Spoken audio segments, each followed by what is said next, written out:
एक टॉपिक है हमारा प्रॉपर्टीज ऑफ सॉलिड्स। तो हमें यहाँ पर सॉलिड्स की इलेक्ट्रिकल और मैग्नेटिक प्रॉपर्टीज को डिस्कस करना है। तो पहले जरा हम इलेक्ट्रिकल प्रॉपर्टीज पे आते हैं, जल्दी से डिस्कस कर लेते हैं। सॉलिड की इलेक्ट्रिकल प्रॉपर्टीज में आपको पता है कि on the basis of electricity current कोई सब्सटेंस पास करेगा या नहीं करेगा। इलेक्ट्रिसिटी किसी सब्सटेंस के थ्रू पास हो सकती है, नहीं हो सकती है। इस बेसिस पे सॉलिड को हम 3 कैटेगरीज में कैटेगराइज करते हैं: कंडक्टर्स, सेमीकंडक्टर्स एंड इंसुलेटर्स। तो ये सबको पता है, कंडक्टर्स जो इलेक्ट्रिसिटी इजीली कंडक्ट करते हैं, जिनके थ्रू इलेक्ट्रिसिटी का कंडक्शन हो सकता है, वो हो गए हमारे कंडक्टर्स।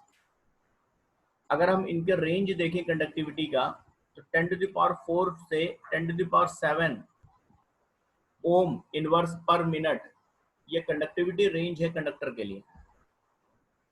अब कंडक्टर में भी हमारे पास 2 टाइप के कंडक्टर्स होते हैं, मेटालिक कंडक्टर्स और इलेक्ट्रोलिटिक कंडक्टर्स। केमिस्ट्री के लिए इलेक्ट्रोलिटिक कंडक्टर्स इंपॉर्टेंट है, फिजिक्स के लिए मेटालिक कंडक्टर्स।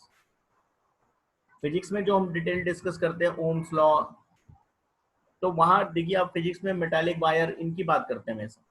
केमिस्ट्री में आप किसी सॉल्यूशन के थ्रू इलेक्ट्रिसिटी कंडक्शन की बात करते हैं, तो वो इलेक्ट्रोलिटिक कंडक्टर्स है। दोनों में डिफरेंस क्या है? जो मेटालिक कंडक्टर्स होते हैं वो मेटल्स होते हैं, सॉलिड सब्सटेंसेस जो मेटल्स। इलेक्ट्रोलिटिक कंडक्टर्स होते हैं वो आयनिक सॉलिड्स होते हैं। मेटालिक कंडक्टर्स में electricity conduction due to movement of electrons होता है, इसीलिए मेटालिक कंडक्टर्स को इलेक्ट्रॉनिक कंडक्टर्स भी कहते हैं। ये जो मेटालिक कंडक्टर्स हैं, इसे हम इलेक्ट्रॉनिक कंडक्टर्स भी कहते हैं। बात समझ में? इलेक्ट्रॉनिक कंडक्टर्स क्यों कहते हैं? क्योंकि यहाँ पर कंडक्शन इलेक्ट्रॉनिक मूवमेंट से होता है, इलेक्ट्रॉन्स के मूवमेंट से होता है। और ये जो इलेक्ट्रोलिटिक कंडक्टर्स हैं, इनको हम लोग आयनिक कंडक्टर्स भी कहते हैं। क्यों कहते हैं आयनिक? क्योंकि यहाँ पर जो इलेक्ट्रिसिटी कंडक्शन होता है वो due to movement of ions होता है। पहला डिफरेंस। मेटालिक कंडक्टर्स में कोई भी फिजिकल या केमिकल चेंज नहीं होता है। केमिकल चेंज तो नहीं होता basically. Without any chemical change electricity conduct करते हैं, यानी जब कॉपर मेटल के थ्रू इलेक्ट्रिसिटी आप कंडक्ट करेंगे तो कॉपर कॉपर ही रहेगा, वो जिंक या सिल्वर या गोल्ड नहीं हो जाएगा। केमिकली वो अनचेंज रहेगा। फिजिकली चेंज हो सकता है, फिजिकली ऐसे चेंज हो सकता है, आपने बहुत ज्यादा इलेक्ट्रिसिटी, हाई इलेक्ट्रिसिटी पास कर दी तो मेल्ट हो सकता है वो, कि जो तार है वो मेल्ट हो जाए, तो सॉलिड से हो गया वो liquid. But chemical composition, liquid हो जाने के बाद भी वो रहेगा कॉपर ही। यहाँ पर क्या होता है, केमिकल कंपोजिशन चेंज होता है। इलेक्ट्रोलिटिक कंडक्टर्स में जब इलेक्ट्रिसिटी आप पास करेंगे तो केमिकली उनका नेचर चेंज हो जाता है। जैसे HCl है, मान लीजिए HCl is a covalent compound, hydrogen और क्लोरीन का वहां पर शेयरिंग है, और आप इलेक्ट्रिसिटी पास करते हैं तो इलेक्ट्रिसिटी पास करने पे वो ब्रेक हो जाता है H+ आयन और Cl- आयन में, और ये आयंस इलेक्ट्रिसिटी कंडक्शन करते हैं। तो केमिकल फॉर्म चेंज हो गया। देखिए कोवेलेंट से वो कैसे हो गए, आयनिक फॉर्म में आ गया, आयंस के फॉर्म में आ गया। ठीक है, तो यहाँ पर केमिकल चेंजेस हो जाते हैं। जो सबसे बड़ा डिफरेंस है, जो सबसे बड़ा डिफरेंस है वो ये है कि यहाँ पर electricity conduction movement of electrons की वजह से होता है, और यहाँ पर जो इलेक्ट्रिसिटी कंडक्शन होता है वो due to migration of ions की वजह से होता है। क्लियर हो गया? बोलो। Yes sir. एक और डिफरेंस है, जो मेटालिक कंडक्टर्स होते हैं, मेटल्स होते हैं, उनका जो कंडक्टिंग पावर है वो टेम्परेचर के इनवर्सली प्रोपोर्शनल होता है। हाई टेम्परेचर पे मेटालिक कंडक्टर्स की कंडक्टिंग पावर कम हो जाती है। जैसे कोई वायर है, तो लो टेम्परेचर पे वो इलेक्ट्रिसिटी ज्यादा कंडक्ट करता है। जब वो वायर हीटअप हो जाएगा, गर्म हो जाएगा, तो उसकी कंडक्टिंग, उसका रेजिस्टेंस बढ़ जाएगा, उसकी कंडक्टिंग पावर कम हो जाएगी। तो यहाँ पर जो कंडक्टिविटी होती है, मेटालिक कंडक्टर्स की बात कर रहे हैं, उनकी जो कंडक्टिंग पावर है, उनका जो कंडक्टेंस है, वो टेम्परेचर के इनवर्सली प्रोपोर्शनल है मेटालिक कंडक्टर्स में। इलेक्ट्रोलिटिक कंडक्टर्स की जहां तक बात करेंगे, जहां पर आयंस की वजह से इलेक्ट्रिसिटी कंडक्शन हो रहा है, इनका जो कंडक्टेंस है वो टेम्परेचर के डायरेक्टली प्रोपोर्शनल होता है। तो कौन से 3 मेजर डिफरेंसेस हुए इलेक्ट्रॉनिक और इलेक्ट्रोलिटिक कंडक्टर्स में, यानी मेटालिक और आयनिक कंडक्टर्स में कौन से 3 डिफरेंसेस आप लिख सकते हैं? यशी,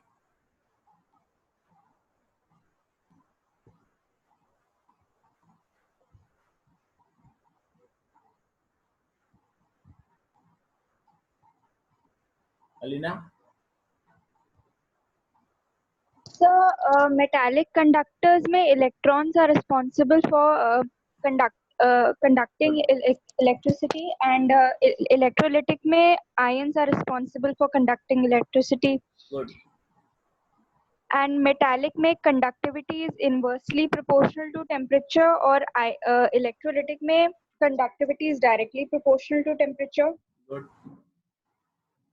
और metallic में they do not undergo any chemical change, whereas electrolytic में do undergo chemical change. Good. ठीक है, तो ये 3 मेजर है जिसमें मोस्ट इम्पॉर्टेंट है जो कंडक्टिविटी है उसके लिए रिस्पॉन्सिबल कौन है फैक्टर को. नेक्स्ट आता है आपका सेमीकंडक्टर. सेमीकंडक्टर्स मतलब जिसका कंडक्टिविटी कंडक्टर्स और इंसुलेटर्स के बीच में होगा, ना बहुत ज्यादा कंडक्ट कर रहे हैं ना बहुत कम कंडक्ट कर रहे हैं, तो वो होते हैं सेमीकंडक्टर्स. ठीक है, सिलिकॉन है, जर्मेनियम है, ये सब सेमीकंडक्टर्स. सेमीकंडक्टर्स में बहुत सारे सेमीकंडक्टर्स के एप्लीकेशंस हैं हमारे मोबाइल में, हमारे लैपटॉप में. इसमें जो हम छोटे छोटे माइक्रोचिप्स यूज करते हैं, इसमें सेमीकंडक्टर्स का यूज है. तो इनकी कंडक्टिविटी ठीक ठाक है, बहुत कम नहीं है, बहुत ज़्यादा नहीं है. इंसुलेटर से बेटर है, कंडक्टर से कम. नेक्स्ट आते हैं इंसुलेटर, जो इलेक्ट्रिसिटी बिल्कुल नहीं पास होने देंगे, जिनके थ्रू इलेक्ट्रिसिटी कंडक्ट नहीं हो सकती, उनको कहते हैं हम लोग इंसुलेटर्स. क्लियर हो गया? तो ये बहुत कॉमन सा एक क्लासिफिकेशन है कंडक्टर, इंसुलेटर और सेमीकंडक्टर का, और ये अपने लोअर क्लासेस में भी आप पढ़ते हैं, ये कोई नई चीज़ नहीं. अब ये कंडक्टर, सेमीकंडक्टर और इंसुलेटर, इनको एक्सप्लेन करने के लिए मेटल्स के अंदर एक बैंड मॉडल आता है. बैंड मॉडल के थ्रू हम कंडक्टर, इंसुलेटर और सेमीकंडक्टर्स को एक्सप्लेन करते हैं. बैंड मॉडल क्या है जरा समझते हैं, बहुत इंपॉर्टेंट मॉडल है. बैंड मॉडल ये कहता है कि कोई भी एटम, चाहे मेटालिक या कोई भी एटम, किसी भी एटम के सेंटर में क्या होगा? न्यूक्लियस. ठीक है, और न्यूक्लियस के बाहर होंगे शेल्स जिसमें इलेक्ट्रॉन्स होंगे. इसमें जो लास्ट शेल होगा, वैलेंस शेल जिसे आप कहते हैं, इसको हम कहते हैं वैलेंस शेल. और वैलेंस शेल के बाद जो नेक्स्ट वैकेंट शेल होगा, जो नेक्स्ट टू वैलेंस शेल होगा, इसको कहते हैं कंडक्शन शेल. ठीक है, वैलेंस शेल लास्ट शेल है जिसमें इलेक्ट्रॉन्स हैं, और लास्ट शेल के बाद जो शेल एटम के पास है जिसमें इलेक्ट्रॉन नहीं है, उसको हम कहते हैं कंडक्शन शेल.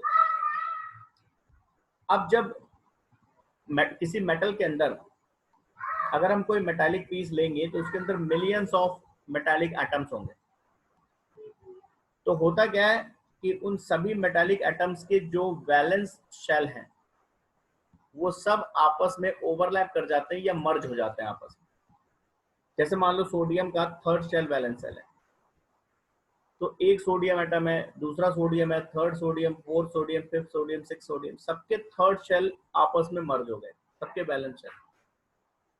तो इससे क्या हुआ? एक बैंड बन गया पूरा एक, उसको कहते हैं हम लोग वैलेंस बैंड, जिसमें इलेक्ट्रॉन प्रेजेंट होंगे, है ना. जैसे आप देखिए, कोई एक पतला सा धागा ले लीजिए, आप स्ट्रिंग ले लीजिए, और किसी धागे को बार बार आप लपेटते जाइए एक ही जगह पे, तो क्या हो जाएगा? बैंड बन जाएगा वो, है ना. ऐसा होता है? बोलो. Yes sir. Yes sir. जैसे आपने देखा होगा कि जब आप कभी किसी पूजा में, कहीं कथा पर कहीं बैठे हुए हैं, तो बैंड मॉडल आप देखिए कैसे बनता है. लास्ट में आप पहुंच गए पंडित जी के पास, है ना, आपने अपना हाथ बढ़ाया कि पंडित जी, करते ही नहीं ऐसा. तो वहां पर देखिए Yes, बैंड मॉडल कितना अच्छा एग्जांपल है. एक धागा लपेटते रहिए आप, 4, 5, 10 बार लपेटा तो वो एक बैंड बन गया. ऐसे ही क्या होता है वहां पर, जैसे 10 बार आपने ऐसे किया, ऐसे किया मिलियंस ऑफ वैलेंस शेल, सबका वैलेंस शेल जब आपस में मर्ज हो जाएगा तो उनकी मर्जिंग से एक बैंड पूरा बन जाएगा, उसको कहेंगे हम वैलेंस बैंड, जिसमें इलेक्ट्रॉन्स प्रेजेंट होंगे, है ना. ऐसे ही सबके जितने भी Yes, sir. एटम्स हैं उनके कंडक्शन शेल कौन सा है? नेक्स्ट शेल, जो वैलेंस के बाद वाला शेल है जिसमें इलेक्ट्रॉन नहीं है, एम्प्टी शेल है, वैकेंट शेल है. ये भी सबके आपस में मर्ज हो जाएंगे और इनकी मर्जिंग से जो बैंड बनता है उसको कहते हैं कंडक्शन बैंड।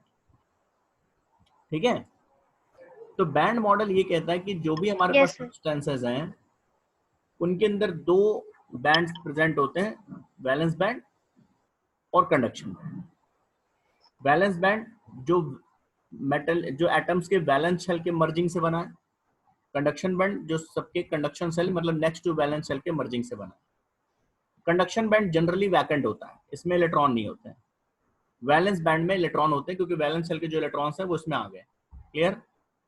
लेकिन इलेक्ट्रिसिटी कंडक्शन तब होता है जब इलेक्ट्रॉन कंडक्शन बैंड में प्रेजेंट हो, वैलेंस बैंड में नहीं। वैलेंस बैंड से जब इलेक्ट्रॉन कंडक्शन बैंड में जाएंगे तो कंडक्शन बैंड में जो इलेक्ट्रॉन प्रेजेंट होंगे वो इलेक्ट्रिसिटी कंडक्शन के लिए रिस्पॉन्सिबल होंगे। और ये जो वैलेंस बैंड और कंडक्शन बैंड है इनके बीच में कुछ एनर्जी गैप होता है जिसको फॉरबिडन एनर्जी गैप भी कहते हैं हम लोग। यहाँ पर एक डायग्राम देखिए, तो इस डायग्राम में देखेंगे, यहाँ पर देखिए एक वैलेंस बैंड हमने दिखाया जिसमें इलेक्ट्रॉन्स प्रेजेंट है ना। ये वैलेंस बैंड कैसे बना समझ में आया? मिलियंस ऑफ एटम्स के वैलेंस शेल के मर्जिंग से। और ये कौन सा बैंड है? ये कंडक्शन बैंड है। ये वैकेंट सेल होता है, ये वैकेंट बैंड है, एम्प्टी बैंड है, इसमें इलेक्ट्रॉन जनरली नहीं होते हैं। कंडक्शन तब होगा जब कोई इलेक्ट्रॉन इस वैलेंस बैंड से कहां चला जाए? कंडक्शन बैंड में। यहां पर जब इलेक्ट्रॉन प्रेजेंट होगा तो वो सब्सटेंस कंडक्टर होगा। और इसमें इसको वैलेंस से कंडक्शन बैंड में जाने के लिए इन दोनों बैंड के बीच में एक एनर्जी गैप होता है, बैंड गैप या फॉरबिडन एनर्जी गैप भी कहते हैं। इस एनर्जी बैरियर को क्रॉस करना पड़ता है। तो ये एनर्जी बैरियर जितना ज्यादा होगा इलेक्ट्रॉन के लिए उतनी प्रॉब्लम होगी वैलेंस बैंड से अपने आप को कंडक्शन बैंड में शिफ्ट करने में। तो इसका मतलब फॉरबिडन एनर्जी गैप जितना ज्यादा होगा सब्सटेंस का कंडक्टिंग पावर उतना ही क्या होगा? कम होगा। और ये एनर्जी गैप जितना कम होगा बैंड गैप उतना ही वो सब्सटेंस अच्छा कंडक्टर होगा। इसी बैंड मॉडल के थ्रू यानी फॉरबिडन एनर्जी गैप जिसे कहते हैं हम लोग, इसी एनर्जी गैप के थ्रू हम लोग कंडक्टर, इंसुलेटर और सेमीकंडक्टर को डिफाइन कर देते हैं। हम कहते हैं ये जो पहला डायग्राम है ये कंडक्टर के अंदर ये पिक्चर होती है। कंडक्टर के अंदर क्या होता है कि जो उसका वैलेंस बैंड है और जो कंडक्शन बैंड है उसके बीच में बहुत कम एनर्जी गैप होता है, या कभी कभी ये बैंड्स ओवरलैप भी कर जाते हैं।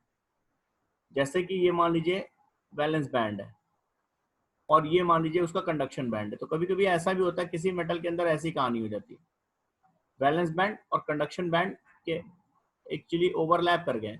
तो जब ओवरलैप कर गए तो इसका मतलब वैलेंस बैंड से इलेक्ट्रॉन को कंडक्शन बैंड में ले जाने के लिए आपको कुछ एनर्जी नहीं देनी है, ऑलरेडी वो कंडक्शन वैलेंस बैंड का इलेक्ट्रॉन ऑलरेडी कंडक्शन बैंड में आ गया है।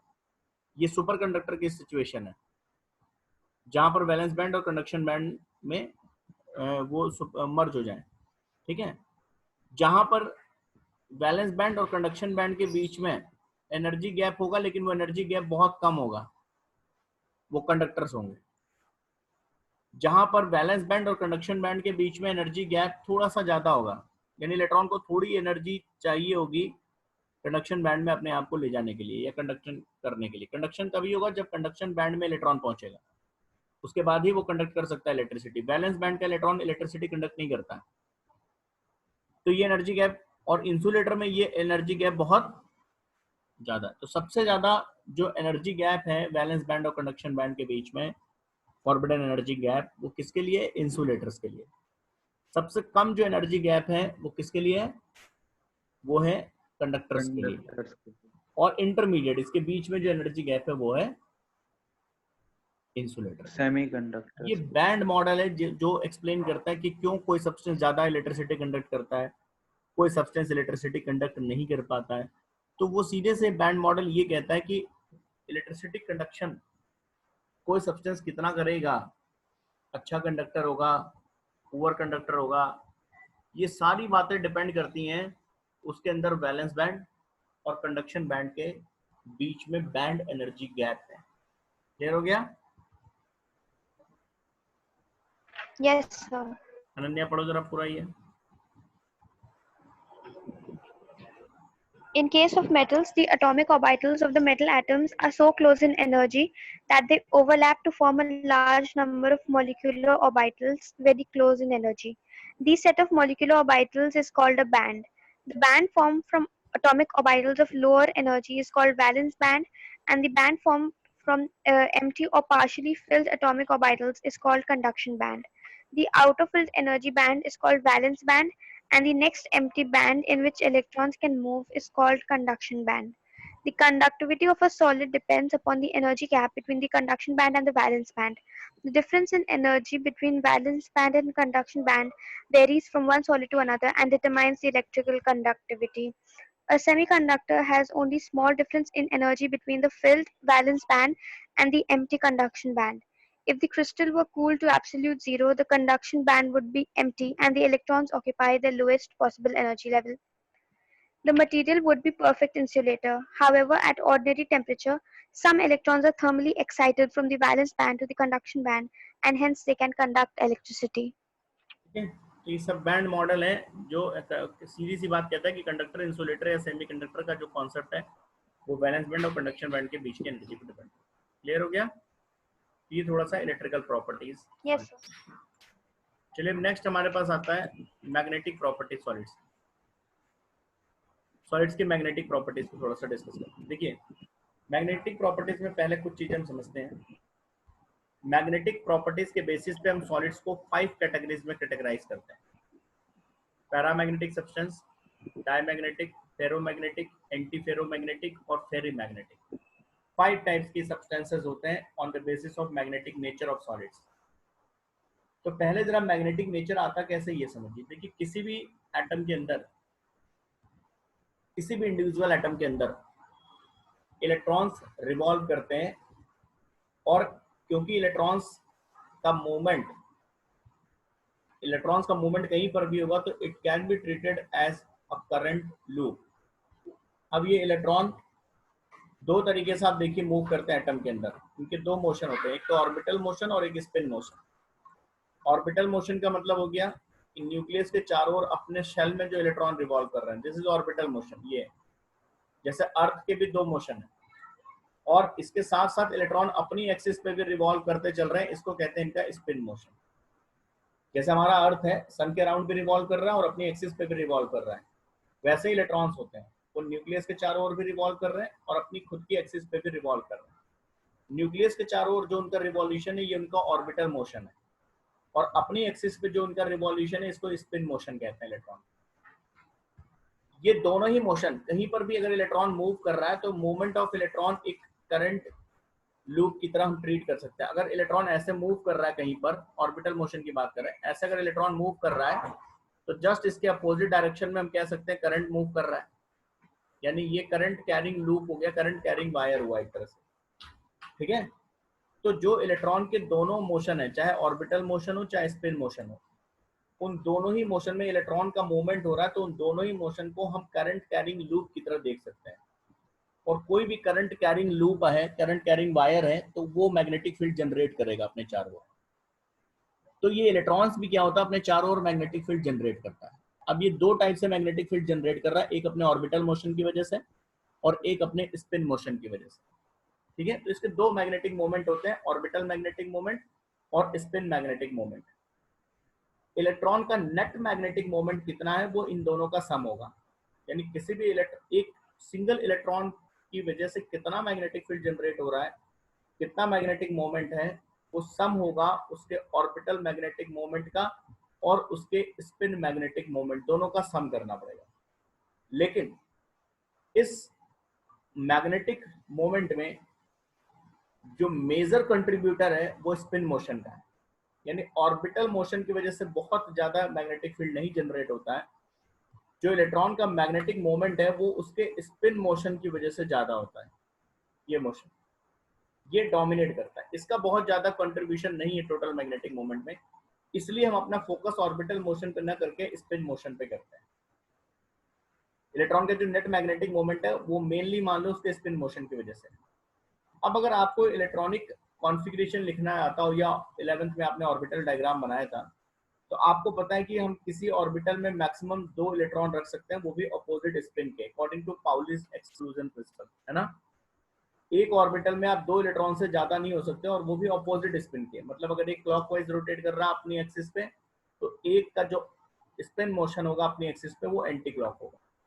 तो होगा क्या कि एक क्लॉकवाइज रोटेट कर रहा है और एक एंटी क्लॉकवाइज रोटेट कर रहा है, तो इसका मतलब दोनों जो करंट लूप्स हुए, जो उनका डायरेक्शन जस्ट अपोजिट है, तो उनके जो मैग्नेटिक फील्ड जनरेट होंगे उनकी भी डायरेक्शन जस्ट अपोजिट होगी एक दूसरे के, और ये दोनों मैग्नेटिक फील्ड एक दूसरे को कैंसिल कर देंगे जब आप इनका वेक्टर सम करेंगे। तो ऐसे केसेस में नेट मैग्नेटिक मोमेंट क्या हो जाएगा, जीरो हो जाएगा। मतलब इंडिविजुअली किसी इलेक्ट्रॉन का मैग्नेटिक फील्ड तो है उसके पास, लेकिन अगर इलेक्ट्रॉन्स किसी ऑर्बिटल में पेयर्ड हैं, तो उनकी पेयरिंग की वजह से उनके स्पिन मैग्नेटिक मोमेंट्स की अपोजिट डायरेक्शंस की वजह से इस पूरे ऑर्बिटल का जो मैग्नेटिक मोमेंट होगा वो जीरो हो जाए। लेकिन अगर कोई ऑर्बिटल अनपेयर्ड इलेक्ट्रॉन रखता है, कोई ऐसा ऑर्बिटल है जिसके पास एक ही इलेक्ट्रॉन है, दूसरा इलेक्ट्रॉन नहीं है उस ऑर्बिटल के अंदर, तो इसका मतलब इसके स्पिन मोशन से जो मैग्नेटिक मोमेंट होगा इसके पास, उसका कैंसिलेशन नहीं हो पा रहा। और इस केस में क्या होगा कि इस इलेक्ट्रॉन का कुछ नेट मैग्नेटिक मोमेंट इसके पास होगा, और ये एक टाइनी मैग्नेट की तरह, एक स्मॉल मैग्नेट की तरह ये बिहेव करेगा। क्लियर। कोई भी अनपेयर्ड इलेक्ट्रॉन एक वेरी स्मॉल मैग्नेट की तरह बिहेव करता है। ठीक है, पहले इतनी कहानी आई मैग्नेटिक फील्ड कहां से आ रहा है एटम के अंदर। Yes sir. ठीक है, फिर से मैं बता रहा हूं, यहाँ पर आप डायग्राम को देखिएगा। किसी भी एटम के अंदर इलेक्ट्रॉन के मूवमेंट के वजह से मैग्नेटिक मूवमेंट होता है। इलेक्ट्रॉन का मूवमेंट दो तरीके से हो रहा है, एक न्यूक्लियस के चारों ओर और एक अपनी एक्सिस पे। न्यूक्लियस के चारों ओर जो मोशन है यानी ऑर्बिटल मोशन, और अपनी एक्सिस पे जो उसका मोशन है स्पिन मोशन। दोनों ही मोशन की वजह से वो मैग्नेटिक फील्ड जनरेट करता है, लेकिन जो मेन जो उसका कंट्रीब्यूटर है मैग्नेटिक फील्ड में वो है उसका स्पिन मोशन। हमें मेन इसको कंसिडर करना है। अब अगर कोई इलेक्ट्रॉन पेयर्ड फॉर्म में है किसी ऑर्बिटल में, तो इसका मतलब वहां पर clockwise motion, clockwise spin motion और एंटी क्लॉकवाइज स्पिन मोशन दोनों इलेक्ट्रॉन प्रेजेंट है। ऐसे केस में clockwise motion, clockwise spin motion of electron और anti clockwise spin motion of electron के मैग्नेटिक मोमेंट्स एक दूसरे को कैंसिल कर देंगे, और नेट मैग्नेटिक मोमेंट उस पूरे ऑर्बिटल का देखेंगे तो जीरो होगा। लेकिन अगर वो इलेक्ट्रॉन अनपेयर्ड है तो उसका कुछ ना कुछ नेट मैग्नेटिक मोमेंट रह जाएगा, और ऐसे केसेस में क्या होगा, जो हमारे एटम्स होंगे वो एक स्मॉल मैग्नेट की तरह बिहेव करेंगे। ये मैग्नेटिक प्रॉपर्टीज कैसे जनरेट होती है एटम के अंदर, ये कहानी। इसी बेसिस पे हम लोग diamagnetic, paramagnetic, ferromagnetic, anti ferromagnetic और फेरीमैग्नेटिक सब्सटेंसेस को डिस्कस करेंगे इसी पैटर्न। ठीक है, पहले इतना समझ लिया कि मैग्नेटिक मूवमेंट आता कहां से, मैग्नेटिक फील्ड जनरेट कैसे होती है किसी भी एटम के अंदर। क्लियर।